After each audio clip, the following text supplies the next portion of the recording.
All right, for the next recipe, what we're going to prepare is a nice salad. And now, other than normal salads with just a little bit of lettuce leaves and a couple other bits and pieces, we're going to bulk it out with some really healthy grains such as quinoa. We're going to use beetroot. Okay, so I'll show you how to peel that down and roast it up. We've got organic cherry tomatoes, so much sweeter in taste. We've got some basil, cucumber, and we're going to make a nice little white balsamic dressing. Now with beetroot, you don't have to worry about it being ultra soft because you can eat it raw. But I always put the veggies in a bowl and add the oil and the salt and pepper, and I toss it together just to make sure everything gets evenly coated. If you just put it on a tray and then drizzle on top, you'll find that it just dries. This little clove of garlic, I really want to make it nice and small. All right, a little bit of garlic, a drizzle of nice extra virgin olive oil, just a drizzle, and I just toss it together. If you can't toss it, you can use a spoon, just mixing it, and I'll take that and put that in the oven at 160 degrees and cook it. It takes about half an hour till it's nice and tender. You can pierce it with a knife. All right, so the next thing, we've got the beetroot in the oven, so the next thing we're going to do is we're going to cook this quinoa. So when you cook quinoa, it's a lot like cooking rice. Okay, so just in a cold pot, put the quinoa in to 2 cups of vegetable stock. You can cook it with water, doesn't really matter, but I put a little bit of vegetable stock to add a little bit more flavor, a pinch of salt, and a bay leaf. Okay, now we turn on the stove, and what we want to do is, just like rice, bring it to a real fast, rapid simmer, and then we reduce down the heat to a really slow simmer. We do that for 10 minutes with the cover on, and then we just remove it off and let it sit there for 20 minutes, and that will absorb the last of the liquid. The next thing we want to do is we want to prepare our dressing for the salad. So we'll start with just a little bit of mustard, 1 teaspoon of each, a little bit of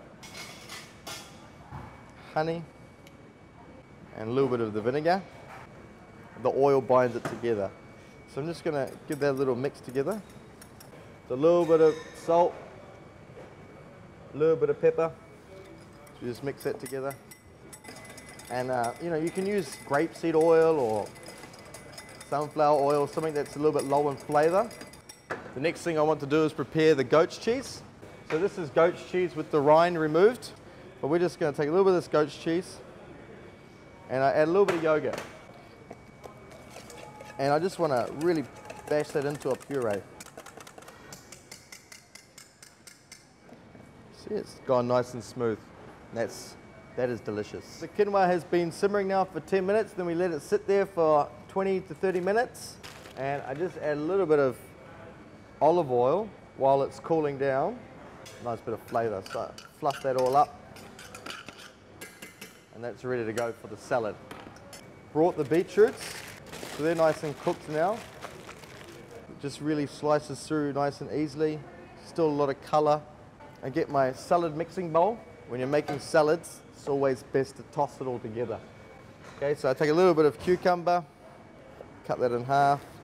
Our organic ripe cherry tomatoes. And one of the secrets to how us chefs make salads so tasty is you always season a little bit the tomato and the cucumber.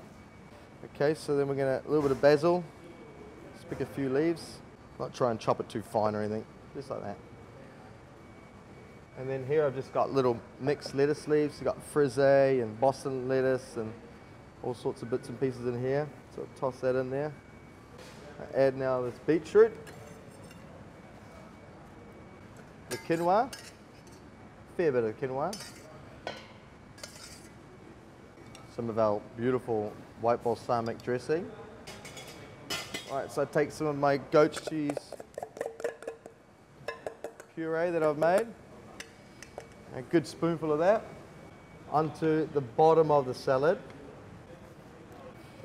And I put the goat cheese on the bottom because if I put it on top, it just really goes well with the white balsamic and the honey, and the quinoa really binds it all together in essentially a whole meal. But definitely you could eat this and be satisfied. It's a great thing to have for lunch or for dinner.